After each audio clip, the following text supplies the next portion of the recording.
శ్రీనివాస్ గారు, మీరు రాజధాని ప్రాంతం వారు కాబట్టి ఏమిటి రాజధానిలో రైతులకి అన్యాయం జరుగుతుందా లేదా ఈ పొన్నెకల్లు ఈ ఎక్స్ట్రా భూమి మళ్ళీ 34,000 ఎకరాలు తీసుకోబోతున్నటువంటి తరుణంలో ఏర్పడుతున్న పరిణామాల మీద మీకున్న సమాచారం ఏమిటి? నేను ఒక కొత్త విషయాన్ని నా మనసులో ఉన్న చెప్తున్నానండి ఈ సందర్భంగా. ఓకే. రాజధాని భూముల విషయంలో రైతులకు జరుగుతున్నటువంటి అన్యాయం చాలా తీవ్రమైనటువంటి అన్యాయం అండి. అది రైతులు కూడా గ్రహించాల్సినటువంటి అవసరం ఉంది. ఆల్రెడీ భూములు ఇచ్చినటువంటి రైతులు అక్కడ స్థానికంగా ఉండేటువంటి రైతుల దగ్గర నుంచి 8 లక్షలు 10 లక్షలు ఉన్నటువంటి భూమిని రాజధాని పేరుతో 2 కోట్లకి 3 కోట్లకి వేరే ప్రాంతాల నుంచి వచ్చిన వాళ్ళు పెట్టుబడులు పెట్టి కొనుక్కొని ఆ భూముల పైన గత 10 సంవత్సరాలుగా ఎటువంటి డెవలప్మెంట్ కూడా అక్కడ తెలుగుదేశం ప్రభుత్వం 5 సంవత్సరాలు చేయలేదు.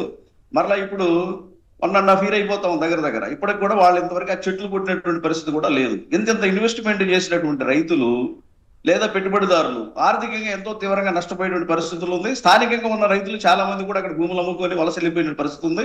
బయట నుంచి వచ్చినటువంటి పెట్టుబడిదారుల చేతిలో భూమి ఉంది. వాళ్ళ పెట్టుబడులు కూడా అక్కడ స్టాగ్నేట్ అయిపోయి వాళ్ళు ఇబ్బంది పడుతూ ఉన్నారు. ఈ విషయాన్ని వాళ్ళు గ్రహించాలి.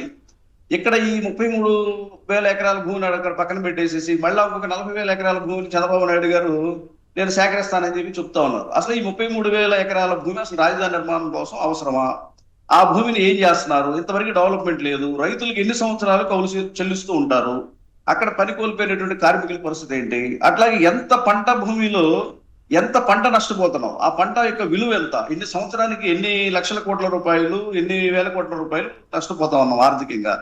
ఇవన్నీ కూడా చంద్రబాబు నాయుడు గారు చేసినటువంటి విధ్వంసంలో భాగం అని చెప్పేసి నేను చెప్తున్నాను. చంద్రబాబు నాయుడు గారు మరి ఆయన ఏ ఉద్దేశంతో అసలు 33,000 ఎకరాలు తీసుకున్నారో అర్థం కావట్లా. వాటిని ఏ విధంగా రాజధాని నిర్మాణం అనేదానికి ఒక విజన్ లేదు.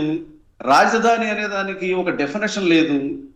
వారి ఇష్టారాజ్యంగా భూములు తీసుకోవడం, వాటిని అక్కడ పక్కన పెట్టేసేసి మళ్ళా కొత్తగా భూసేకరణ దేనికోసం. అలాగే భూములు పారిశ్రామికవేత్తలకు ఎలాంటి చేస్తామని చెప్పి చెప్తా ఉన్నారు. పారిశ్రామికవేత్తలకి భూములు ఎప్పుడు అవసరం అవుతాయండి? పరిశ్రమ స్థాపించేటువంటి వ్యక్తి ఎక్కడ పరిశ్రమ స్థాపించాలో, ఎక్కడ వ్యాపారం చేయాలో వాళ్ళకి తెలుసు. ఇక్కడ ఎటువంటి ఇన్ఫ్రాస్ట్రక్చర్ లేకుండా, ఎటువంటి సౌకర్యాలు, మౌలిక సౌకర్యాలు లేకుండా భూములు అలాట్ చేసి అక్కడ ఇప్పుడు పరిశ్రమలు వచ్చేటువంటి పరిస్థితి ఉండదు.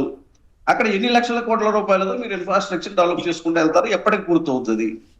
ఇవన్నీ కూడా ఆలోచించాల్సిన పరిస్థితి ఉందండి. చంద్రబాబు నాయుడు గారు రాజధాని విషయంలో పూర్తిగా ఆయన ఆలోచన అర్ధరహితమైనటువంటిది. ఆయన ఒక ఊహాజనితమైనటువంటి గొప్ప రాజధాని ఆయన మైండ్ లో ఏదో ఊహించుకొని దాన్ని భూమిపైన అసాధ్యమైనటువంటి అంశం అనేది మర్చిపోయి ఆయన భూసేకరణ చేయడం, అక్కడేదో నిర్మాణం నేను చేస్తానని చెప్పేసి చెప్పడం, ఎన్ని లక్షల కోట్ల రూపాయలు పూర్తయితో కూడా వాళ్ళ దగ్గర ఎటువంటి డాక్యుమెంట్ అయితే ఇక్కడ పాయింట్ ఏంటంటే ప్రభుత్వం బయట పెట్టాలి.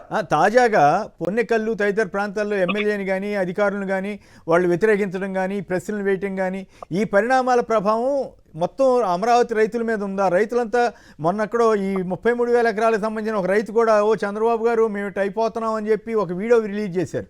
సో ఆ పరిస్థితిని ప్రభుత్వం గమనిస్తోందా లేదా? రైతులకు అర్థమవుతోందా లేదా? వాళ్ళకి నష్టం జరుగుతోంది అన్నది రైతులకు ఇంకా అర్థం కావట్లేదండి. అందుకోసం నేను చెప్తున్నా, రైతులు అర్థం చేసుకునే పరిస్థితి ఉంది. వాస్తవంగా భూమి ఇచ్చినటువంటి యాక్చువల్ గా ఒరిజినల్ గా అక్కడ స్థానికంగా ఉన్న రైతులు, అలాగే బయట నుంచి పెట్టుబడి పెట్టి అక్కడ భూములు కోట్ల రూపాయలు వెచ్చించి కొన్నవాళ్ళు ఇద్దరు కూడా నష్టపోతా ఉన్నారు. దాంట్లో స్థానికంగా ఉన్న రైతులు వ్యవసాయం మీద ఆధారపడిన వాళ్ళకి అక్కడ భూమి సాగు చేసుకోవడానికి ఉండట్లేదు, వాళ్ళకి కౌలు చెల్లిస్తా ఉంటున్నారు. తర్వాత ఇంకొక విషయాన్ని కూడా ఇక్కడ గమనించాలండి. ఇప్పుడు వ్యవసాయం చేసుకునే రైతుకి నువ్వు కమర్షియల్ ప్లాట్ ఏదో డెవలప్ చేసి ఇస్తా ఉన్నారు. రెసిడెన్షియల్ ప్లాట్ ఒకటి, కమర్షియల్ ప్లాట్ ఒకటి. ఆ కమర్షియల్ ప్లాట్ లో వీళ్ళు ఎప్పుడు వ్యాపారాలు పెట్టుకోవాలి, ఏ వ్యాపారాలు పెట్టుకోవాలి, ఎప్పటికి అభివృద్ధి చెందాలి?